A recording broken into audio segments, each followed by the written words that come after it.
하나님 말씀은 요한복음 13장 1절에서 11절입니다. 요한복음 13장 1절에서 11절 말씀을 함께 읽겠습니다. 시작. 유월절 전에 예수께서 자기가 세상을 떠나 아버지께로 돌아가실 때가 이른 줄 아시고 세상에 있는 자기 사람들을 사랑하시되 끝까지 사랑하시니라. 마귀가 벌써 시몬의 아들 가룟 유다의 마음에 예수를 팔려는 생각을 넣었더니 저녁 먹는 중 예수는 아버지께서 모든 것을 자기 손에 맡기신 것과 또 자기가 하나님께로부터 오셨다가 하나님께로 돌아가실 것을 아시고 저녁 잡수시던 자리에서 일어나 겉옷을 벗고 수건을 가져다가 허리에 두르시고 이에 대야에 물을 담아 제자들의 발을 씻기시고 그 두르신 수건으로 씻기기를 시작하여 시몬 베드로에게 이르시니 가로되 주여 주께서 내 발을 씻기시나이까? 예수께서 대답하여 가라사대 나의 하는 것을 네가 이제는 알지 못하나 이후에는 알리라. 베드로가 가로되 내 발을 절대로 씻기지 못하시리이다.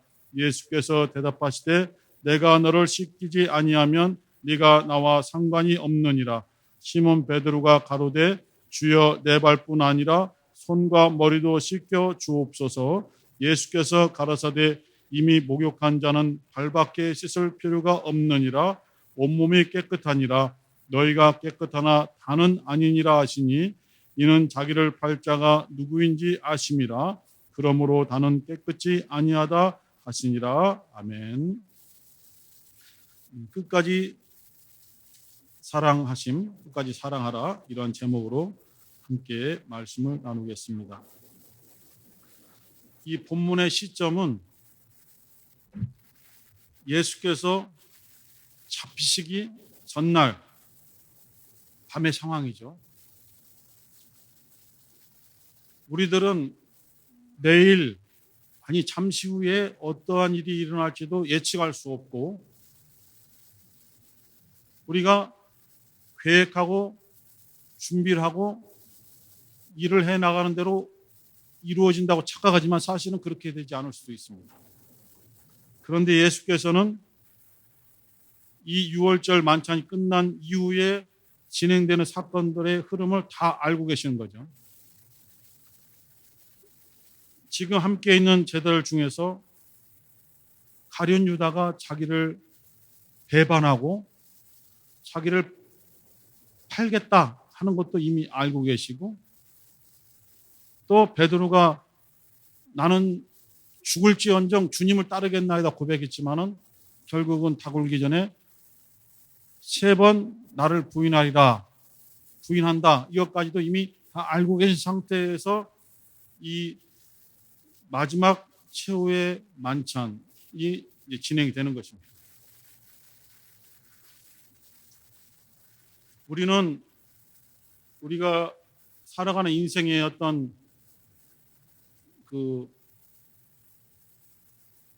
방향, 우리 인생의 어떤 길, 어디서 진행해서 어떻게 과정을 거쳐서 어떤 목적지에 이를 줄을 예측하기 어렵습니다. 지금까지 우리의 삶을 봐도 초등학교 때는 나는 보통들은 모르니까 나 대통령이 되고 싶습니다. 요즘은 대통령도 아니고 연예인들을 꿈꾸잖아요. 그러나 또 커가면서 중학교 때 되면은 그 꿈이 달라지고 고등학교 초반기하고 또 3학년 때 졸업반 때 또 달라지죠. 점점 더 이제 꿈이 구체화되면서 옛날에 어렸을 때 가졌던 꿈은 막연한 것이었다. 그냥 뜬구름 잡는 그런 식이었다는 걸 깨닫게 되고 빠른 인생의 어떤 성숙함이 빠른 사람들은 고등학교 1학년 때부터지만은 고2 중후반 넘어가면서 자기의 어떤 실력이 구체화되잖아요. 아무리 좋은 꿈을 꿔도 그쪽으로 갈 수 없는 실력에 갇혀버리는 것이잖아요. 그래서 지금 나의 가정 환경과 나의 어떤 학습적인 실력 또 여러 가지 환경을 고려해서 현실적으로 이루어질 어떠한 목적지를 정할 수밖에 없는 그러한 것을 겪잖아요. 점점 더 구체화되지만은 꿈이 점점 줄어들고 우리가 선택할 수 있는 선택지가 많지 않다는 것을 알게 되면서 좌절을 느끼기도 하고 막 답답해하고 가정을 원망하기도 하고 세상을 원망하기도 하면서 이제 그러한 질풍노도의 시기를 함께 거치면서 완전히 그릇돼서 다른 길로 나가는 사람들도 있고 그걸 인내하면서 그래도 도전하는 사람들도 있습니다. 왕년에 나보다 못한 애들이 장관을 거쳐서 상당히 고위직을 거쳐서 이미 은퇴한 사람도 있고 예측할 수 없는 거잖아요. 근데 우리는 오늘날 이곳에 지금 있습니다. 제 꿈은 하여튼 중고등학교 때부터 계속 꿈꿨던 꿈은 교사가 되는 것이 꿈이었어요. 그래서 여기 대전에서 여기 대전 한밭중학교, 대전 대신고등학교를 거치면서 우리는 고등학교 1학년 때도 시험을 봐서 그 학교를 지나가는 학교에 가서 시험 봐서 합격을 해야만 그 학교 다녔거든요. 고등학교. 제가 이제 마지막 시험세 되고 제 1년 뒤부터 뺑뺑이 추첨을 했습니다. 마지막 교복 세대이기도 하고. 그래서 계속 꿈을 구체적으로 어디로 갈 것인가 하다가 이 근처에서는 공주 사범대학교가 지금 공주 사범대를 안 하고 공주대학교라고 하잖아요.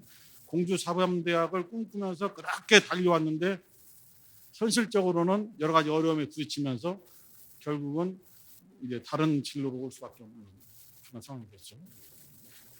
이렇게 되면 또 잡다해지니까 예수님은 아버지께로부터 자기가 오셔서 아버지께로 돌아가신다는 걸 확실히 알고 계신 그러한 상황이고 이 중에서 누가 자기를 팔 것인가? 바로 시몬의 아들 가룟 유다가 나를 팔 것이라는 것을 알고 계셔요.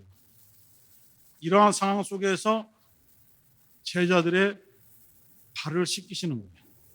그냥 어떤 본을 보이려고 내가 스승된 자로서 나를 낮추어서 제자된 너희들의 발을 씻기니 너희들도 앞으로 이렇게 해라 라는 가르침 정도뿐만 아니라 사실은 이 성경 글자에 나타나 있지 않은 복잡한 예수님의 심정이 이곳에 있는 것이죠. 하나님의 아들이기 때문에 감정의 변화가 없을 것이다? 아니죠. 나사로가 죽었을 때는 막 울기도 하시고 어떤 때는 막 채찍으로 진노하시면서 그 감정을 표출하기도 하시고 여러 가지 감정의 그 표현을 공생애를 통해서 보여주셨습니다. 또 어린 시절에도 내가 아버지 집에 있어야 될 거 알지 못합니까? 어머니? 하면서 그 따지던 12살의 예수님의 모습도 있고 아무리 하나님의 아들이지만 육신을 입고 이곳에 오셔서 여러 가지 일을 부딪혀가면서 아버지의 뜻을 이루어 가실 때에 하나님의 아들이니까 쉬운 길일 것이다. 단순히 어려운 길 없이 반드시 성공할 수밖에 없는 거야 라고 생각하지만은 그 하나하나 부딪히면서 그것을 이루어 가시는 예수님의 마음은 매우 힘들었다는 걸 알 수 있죠. 그것이 가장 극단적으로 표현된 곳이 겟세마네 동산에서 기도하는 장면이잖아요. 자기가 아버지의 뜻을 따라서 사람들의 죄를 짊어지고 대신 죽어야 된다는 것을 알고 오셨단 말입니다. 그것을 위해서 걸어가시고 그리고 마지막 순간에 왔는데 그곳에서 막 괴로워하시는 거예요. 아버지여 할만하시거든 이 잔을 내게서 지나가게 없어서 하는 그 어려운 기도를 하시는 말입니다. 제자들에게는 내가 지금 정말 민망하여 죽게 되었는데 왜 너희들은 나를 위해서 기도하지 않고 자고 있느냐 하고 안타까워하시고 또는 질책하시는 그 감남원에서의 그 장면도 있잖아요. 그러한 복잡한 감정들이 오늘 이 본문에도 있는 거죠. 이러한 복잡한 감정 속에서 제자들의 발을 씻기실 때 특별히 자기를 팔아버릴 가룟 유다의 그런 발을 씻기실 때의 마음은 쉽지 않으셨겠다 생각이 드는 거예요. 물론 그렇게 하실 수 있지만은 쉽지 않은 상황이다라고 보여지는 것이죠. 여러 다른 자료라든가 또 다른 복음서에 또 흐름에 맞춰서 볼 때에 제자들은 요한과 야고보 둘뿐만 아니라 모든 제자들이 예수께서 어떠한 권력을 갖게 되면은 우리는 어떠한 위치로 대접을 받을 것인가? 우리들 중에서 누가 가장 주님의 일에 공헌을 했느냐, 기여를 했느냐, 내가 더 크게 하지 않았느냐라고 막 서로 싸우잖아요. 특히 이제 그것이 두드러진 게 요한과 야고보와 요한이 자기 어머니 살로메, 예수의 모친 마리아의 여동생입니다. 이모죠. 예수님의 이모인데 그 살로메를 동원해서 주님께서 주님의 어떤 보좌에 앉게 되면은 내 두 아들을 하나는 주의 오른편에 하나는 주의 좌편에 앉게 해달라는 청탁까지 하잖아요. 이것은 아버지께 달린 것이지 내 우편 좌편에 앉는 것은 아버지의 권한에 달린 것이지 내가 할 수 있는 것은 아니다. 그러면서 요한과 야고보에게 내가 받을 침례가 있는데 너희들이 과연 그러한 침례를 받을 수 있느냐? 내가 마실 잔이 있다. 고난의 잔이 있고 죽음의 잔이 있는데 너희들이 과연 그것을 마실 수 있느냐라고 물었을 때 할 수 있다고 대답했죠. 할 수 있다고 대답했죠. 왜요? 우편좌편에 앉으려는 욕심 때문에 할 수 있다라고 깊은 생각 없이 대답했을 것입니다. 그러나 그대로 주님께 고백한 것이 이루어져 버리잖아요. 12제자 중에 가장 먼저 어떤 사역도 하지 못하고 죽은 자가 바로 야고보입니다. 네로 황제에 의해서 그냥 사도행전에서 그냥 목이 잘려나가잖아요. 다른 제자들이 열심히 일할 때에 그는 어떤 사역도 하지 못하고 죽어버리거든요. 자기가 그렇게 고백했기 때문이죠. 그럼 사도 요한은 가장 장수했습니다. 100세까지 살다가 죽었어요. 그러나 순탄한 삶이 아니죠. 반모섬에 갇혔을 때 우리가 잘 알고 있는 것처럼 끓는 그 가마솥 기름물에다가 집어넣어서 고통받게 하고 얼마나 많은 고통을 당합니까? 얼마나 많은 일들이 사도 요한에게 100세까지 핍박이 가하고 힘든 상황이 오게 됩니까? 그게 자기가 주님의 잔을 마실 수 있습니다. 주님이 받으시는 침례도 나도 받을 수 있습니다라고 고백했기 때문에 그런 고난이 주어진다는 것을 나중에 알게 되는 것이죠. 주님 앞에 사소하게 고백하는 것, 우리는 어떤 무게를 갖지 않고 대답했을지라도 주님은 그 대답을 그냥 적용시켜버린다 이것입니다. 빌라도 앞에서 유대인들이 나사렛 예수를 십자가에 못 박으세요. 십자가에 못 박으세요. 라고 하지만은 빌라도가 예수를 신문해 보니까 예수를 십자가에 처형할 만한 죄가 드러나지 않는 거예요. 내가 아무리 물어보고 신문해 봐도 예수를 죽일 만한 죄가 없다 하는데도 계속 압력을 넣어서 만약 당신이 예수를 죽이지 않는다면 당신은 로마 황제 신하가 아닙니다. 라고 하니까 이 겁잡이 커지는 것이죠. 할 수 없이 대야에 물을 떠와서 손을 씻습니다. 손을 씻는다는 건 뭐냐면 나는 이 일과 무관하다. 이런 뜻이거든요. 나는 이 일에 무관하니 이에 따른 책임, 이에 따른 어떤 징벌이 있다면 너희들이 당해야 된다. 그러니까 이 유대인이 뭐라 합니까? 그 죄는 우리와 우리의 자손들이 받겠나이다라고 고백했거든요. 그 고통이 오늘까지 오는 거잖아요. 반드시 그런 것은 아니지만 히틀러에 의해서 학살당한 600만, 700만 명이 정말 생체 실험당하고 가스로 죽어간 그 모든 것들이 이 사람들이 우리와 우리 자손에게 그 책임을 돌려라고 했기 때문에 그러한 것이 오게 되는 거죠. 정말 어떤 깊이 생각하고 대답한 것이 아니거든요. 또 하나 요한복음 11장 한번 보시겠습니다. 49절 요한복음 11장 49절부터 52절까지 요한복음 11장 49절에서 52절까지 시작. 그 중에 한 사람 그의 대제사장인 가야바가 저희에게 말하되 너희가 아무것도 알지 못하는도다. 한 사람이 백성을 위하여 죽어서 온 민족이 망하지 않게 되는 것이 너희에게 유익한 줄을 생각지 아니하는도다 하였으니 이 말은 스스로 함이 아니요 그 해의 대제사장이므로 예수께서 그 민족을 위하시고 또 그 민족만 위할 뿐 아니라 흩어진 하나님의 자녀를 모아 하나가 되게 하기 위하여 죽으실 것을 미리 말함이로라. 가야바가 이때의 대제사장입니다. 예수를 죽여야 된다는 거예요. 지금 이 선해되는 공회와 유대인들에게 말하기를 예수는 반드시 죽어야 된다. 예수를 한 사람이 죽지만은 그 한 사람이 죽음으로써 우리는 로마로부터 우리 민족이 다 구원받을 수 있다. 죽지 않고 보호를 받을 수 있다. 예수를 내어주고 우리 민족이 사는 것이 우리에게 유익이다. 라고 말을 했는데 하나님은 그 가야바의 말을 공적인 어떠한 증언, 공적인 고백으로 그냥 받아들이신 거예요. 하나님이. 왜냐하면 직분이 모든 이스라엘 유대인을 대표하는 대제사장이었기 때문에 그의 말이 스스로 한 것이 아니라 그런 직분에 의해서 하나님께 고백한 것이다라고 받아들인 거죠. 가야바는 다른 뜻으로 로마로부터 자기 민족을 보호하기 위해서 예수를 죽이자고 선동했고 그렇게 판결을 내렸지만은 하나님은 다른 의미로 예수 한 사람을 죽게 하여 그를 믿는 모든 사람들이 죄에서 구원하게 하는 그런 구원의 역사를 이루신 거라 이것입니다. 가야바는 자기가 그러한 깊은 뜻이 있는 것을 알지 못하고 했지만은 하나님이 그것을 예수와 연관을 시켜서 깊은 의미로 만드신 거예요. 이와 같이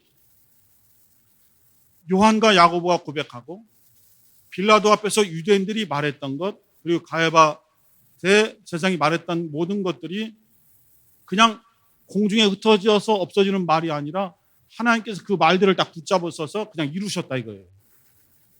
그래서 우리가 우리끼리는 대화는 좀 괜찮지만은 예수 이름을 걸고 하나님 앞에서 기도하면서 하나님 앞에 어떠한 내용을 고백할 때 우리가 아무 생각 없이 또는 깊은 어떤 결단을 내리지 않고 입술로 고백해서 나는 그거 잊어버렸습니다 하고 잊어버렸지만 하나님은 잊지 않으시는 거예요. 그게 무서운 거죠. 저는 개인적인 말씀을 드려 죄송하지만 고등학교 2학년 때에 아시는지 모르겠어요. 동학사 쪽 하면 학봉 초등학교가 있습니다. 학봉. 그때는 이 대중교통이 없어갖고 굉장히 먼 곳인 줄 알았어요. 시골인 줄 알았어요. 전체 학급이 1학년에 한 학급씩밖에 없었으니까 그곳에서 중고등부 지금 우리 학생들로 가 있지만은 중고등부 수료를 하면서 처음 그러한 어떤 기독교 단체 생활을 해본 거예요. 특히 이제 교회 내에서나 교회 바깥에서 어떠한 클라이막스 때 하는 것이 뭡니까? 캠파이어거든요. 캠파이어에 우리 지금은 우습게 볼 수 있지만 우리 청소년기 라떼 얘기하면 안 되는데 우리 청소년기 때는 그것이 굉장한 큰 감동이었고 지금까지 잊혀지지 않는 장면이거든요. 수십 년이 흘렀어도.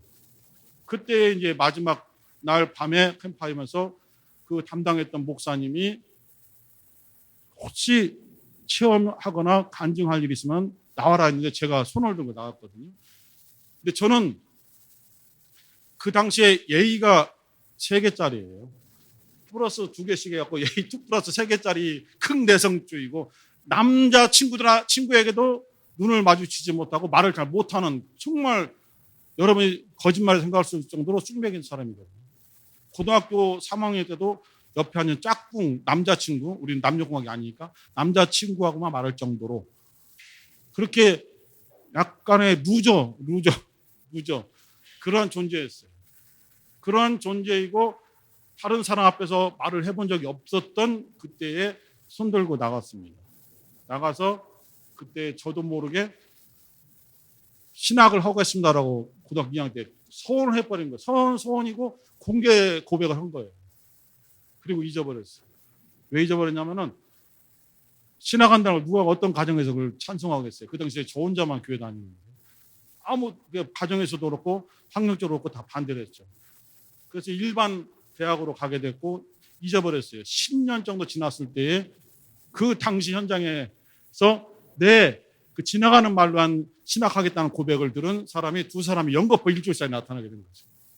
한 사람은 우연하게 10년이 지난 다음에 저를 담당했던 고등부 선생님이었었는데 그 선생님이 너 그때 신학한다고 하지 않았니? 하고 버스 안에서 만났어요.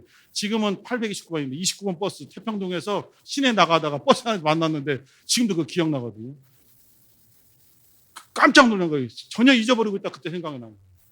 또 하나는 한 일주일 정도 뒤에 여동생 친구가 우연하게 여동생 보려고 집에 왔는데 오빠 그때 같은 교회에 있으니까 신학한다고 하지 않았었어요? 근데 일주일 사이에 2명이 그러니까 이거는 뭐 전기 통한 것 정도가 아니라 너무 무섭더라고요. 무서웠어요. 그리고 얼마 있다 개척교회 목사님께서 윤 선생 지나가십시오. 연극 보기 그분까지 하면 3명이죠. 그래서 결국은 여기 서 있는 거예요. 여러분들에게도 하나님 앞에 또는 예수 안에서 믿음적으로 지나가듯이 고백을 했으나 잊어버렸을지라도 하나님이 잊지 않으신다는 것. 그래서 이 상황 속에 저는 그러니까 요한과 야고보, 가야바 이런 얘기를 하면서 예수께서 정말 어떤 자기들의 어떤 권력 다툼을 위해서 주님을 섬기지도 않고 주님의 발을 씻기지도 않았을 때 주님께서는 오히려 자기가 낮아져서 제자들의 발을 씻기실 때에 그곳에는 사랑하는 제자들이지만 자기를 배반할 걸 이미 알고 계신단 말입니다. 그 사람을 어떻게 발을 씻길 수 있겠습니까? 우리 같으면 어떻게 하겠어요? 저는 분명히 날 배신한 거 알고 있는데. 그러나 주님은 그 제자에 대해서도 오늘 제목처럼 끝까지 사랑하시리라. 유다가 자기를 배반하고 목매어 죽었잖아요. 목매달아 죽었잖아요. 잘됐다 그런 것이 아니라 안타까워하셨다니까요. 차라리 유다가 태어나지 않았으면 좋았을 뻔했다. 내가 끝까지 저 유다를 사랑했고 유다를 위해서 정말 좋은 길로 가기를 가르쳤는데 유다가 결국은 마귀의 생각에 사로잡혀서 결국 마귀가 인도하는 길로 갔구나 하고 슬퍼하셨단 말입니다. 차라리 나지 않았으면 참 좋았을 것을 하고 그 유다를 사랑하는 말투가 배어 나오는 것이죠. 베드로가 3번 부인했잖아요. 그러나 예수님은 그 베드로의 발을 씻기시잖아요. 그러면서 후에 베드로에게 요한복음 21장에 나타나셔서 요한이 아니지 요한의 아들 시몬아 네가 나를 사랑하느냐 3번 물으셔서 회복시켜 주시는 거예요. 왜? 그때도 사랑하는 마음이 있으니까. 제자를 한 사람도 높낮이 없이 균등하게 사랑하시는 거예요. 지금도 우리들에게 주님께서 베푸시는 사랑은 높낮이가 없다고 생각합니다. 우리 사랑하는 우리 대전 성도들께서도 주님 앞에 정말 사랑을 받은 자라면은 주께서 너도 이와 같이 하라는 말씀대로 나를 낮추고 사랑하는 마음이 있어야 될 것입니다. 마지막 하나로 한만 더 1분만 마치기. 수건은 허리에 동이 있었잖아요. 왜냐하면 발 닦으려면은 발을 닦아서 수건이 필요한데 여기에 걸치기도 그렇게 해서 수건을 허리에 동였단 말입니다. 별거 아니잖아요. 아닌데 베드로는 그것을 기억하고 있는 거예요. 왜냐하면 발을 씻길 때 서로 대화한 장면이 있잖아요. 베드로전서 5장 5절 읽고 잠깐 하고 마치겠습니다. 베드로전서 5장 5절. 베드로전서 5장 5절 찾으셨어요?